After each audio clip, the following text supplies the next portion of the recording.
Hi, this is John Hayes. I just got a call from a student who wants to buy a franchise, and I've been working with her for some time. And she's really excited about some information that she just found on the internet and wanted to pass it by me. And it occurred to me that this is something that I need to address really quickly, and I wanted to do it before I forget about it, even though I'm out driving. Sort of a drive-by franchise video. First time I've done this. Probably be the last time, too, if particularly if I run into a mailbox here. But I wanted to tell you about this information, and then it gave me a couple of other ideas that I'm going to address on this very topic. She found on the internet some information that said that the United States government says that 97% of franchises succeed. And she wanted to know, is that true? Because obviously, if that's true, she's pretty excited, and she's ready to buy a franchise based on that. Well, first of all, no, it's not true. That's not what the United States government ever said. In the 1970s and the 1980s, the Department of Commerce employed a gentleman by the name of Andrew Kostecka, a great guy. I was friends with him, pleasure to travel with him for years and years internationally on a variety of trade missions that we did with franchise companies. And he studied franchising from year to year and provided a report with some really good information in it. But he never studied the success rate of franchises. That's not what it was about. And what has happened, first of all, let me tell you this. He studied the survival rate of franchises, and he found, quite interestingly, that 97% of franchise licenses remained intact from year to year. In other words, if the franchise license, the franchise agreement was intact this year, next year, when he did the survey again, 97% of those same franchise agreements or licenses were still intact. Now, that doesn't mean that the people were successful. It just means that they were still in business. They could have been bankrupt, but they were still in business. They could have been just breaking even. They could have been losing money, holding on for as long as they could hold on. It didn't mean anything.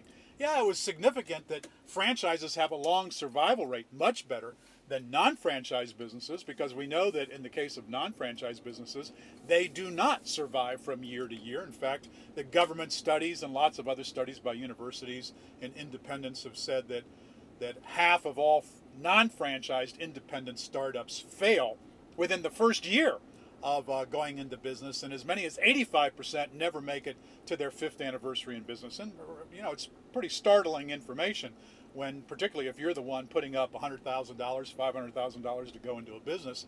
Much better off going into a franchise business, 97% of them surviving from year to year. However, we can't even say that today. The government is not saying anything about franchising today. The government doesn't study franchising. That's not a complaint. That's not a jab at the government. I don't think the government should be studying franchising.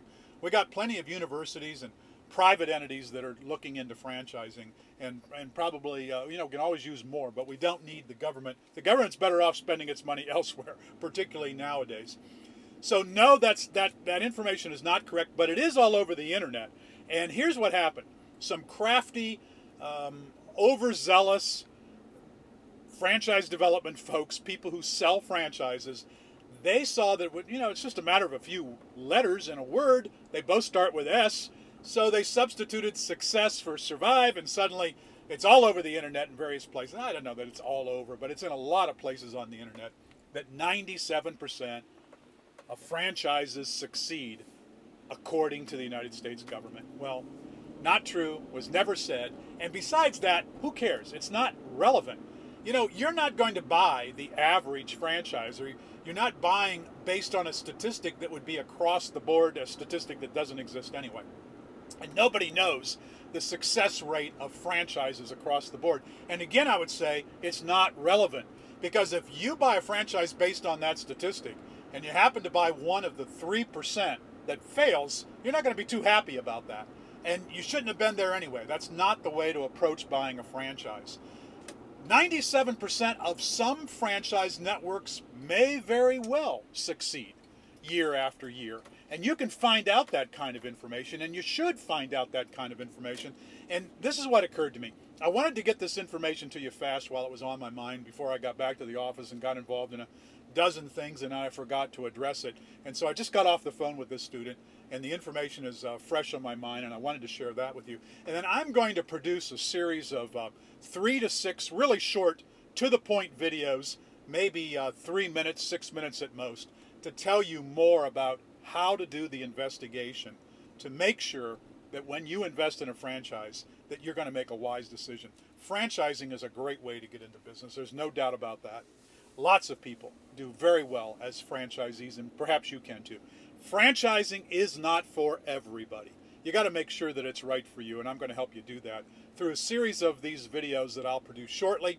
And then once I do, I'll let you know how to get how you can get a hold of them and how you can play them over and over and use them as a good resource for buying a franchise. So I was sorry to disappoint this student that this great find that she thought she had discovered on the internet turned out not to be such a great find after all. And you got to be careful what you read on the internet, because there are a lot of self-directed people, people with lots of self-interest who are on the internet publishing all kinds of information about franchising or whatever the topic may be. And it's not helping you, and it's not really helping franchising overall. Nonetheless, it's what goes on, and it's what we got to deal with dealing with media in general. So I'll have more to say about this. Look forward to it, and thanks for watching this video, and I look forward to providing you with more information in the near future. And happy franchising if that's what you're going to do. Great time to be buying a franchise. Take care.